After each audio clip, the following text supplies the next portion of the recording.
আর এইবার দেখাবো পয়লা বৈশাখের কেনাকাটা।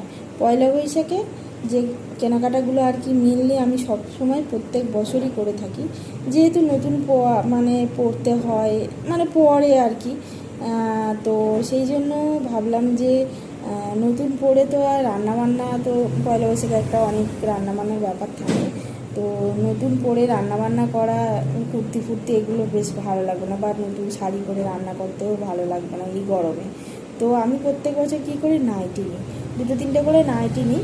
তো এবছরও সেরকমই নিয়েছি। তো সেই নাইটিগুলো আর কী কী নিয়েছি সেগুলো তোমাদেরকে দেখাবো। আগে বার করে